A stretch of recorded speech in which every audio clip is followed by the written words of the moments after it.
এই আগে এটা দেখো মোটরের লেফট এবং রাইট এখান থেকে একটা কানেকশন নিয়ে লিমিট সুইচে দিতে হবে এক মাথায়, আর এটা মাথায় কানেকশন রেখে দিতে হবে। এটা আমরা কন্ট্রোলারে লাগাবো।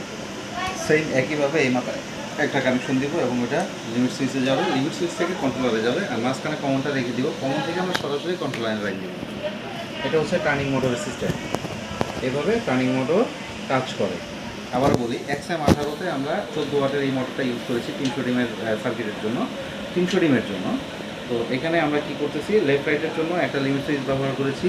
লিমিট সুইচের এক মাথায় মোটর থেকে একটা কানেকশন চলে আসবে, লিমিট সুইচের এক মাথায় লাগবে, এবং আরেক মাথা থেকে একটা কানেকশন চলে যাবে কন্ট্রোলারে। এটা আমরা XM18 কন্ট্রোলারের লেফট সাইডে দিই। আর এই পাশে যে আরেকটা তার আছে, এখান থেকে আরেকটা লিমিট সুইচের লাইনে ওই পাশে চলে যাবে, এবং ওইখানে আমরা আরেকটা লিমিট সুইচ লাগাবো। ওই লিমিট সুইচ থেকে লাইন চলে যাবে কন্ট্রোলারে, তো রাইট সাইড। আর এখান থেকে কমন যে লাইনটা যাবে, এই কমন লাইনটা যাবে সরাসরি কন্ট্রোলারে। তো বন্ধুরা, আমাদের লিমিট সুইচ কালেকশন করার পরে মোটর টার্নিং মোটর কানেকশন করার বিষয়টা কেমন দাঁড়িয়েছে বয়স তো পরে দিব, একটু মনে করে রাখি আর কি। এই কানেকশন দেওয়া হয়ে গেছে, এবং আমরা কেবলটাই দিয়ে তারটা খুব সুন্দর করে এখানে চেইন করে লাগিয়ে দিয়েছি।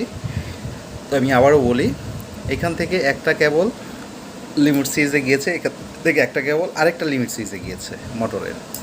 তো মোটর লিমিট সুইচের অপর প্রান্ত থেকে এই তার দুইটা বের হয়েছে, এবং আমরা লাগানোর সময় যেন কোনো সমস্যা না হয় বা আমাদের বুঝতে প্রবলেম না হয়, এই জন্য আমরা এখানে TMR, that means turning motor right side, আর ব্ল্যাক কালারের এখানেও TML, that means turning motor left side, এবং এটা হচ্ছে CM, that means common motor.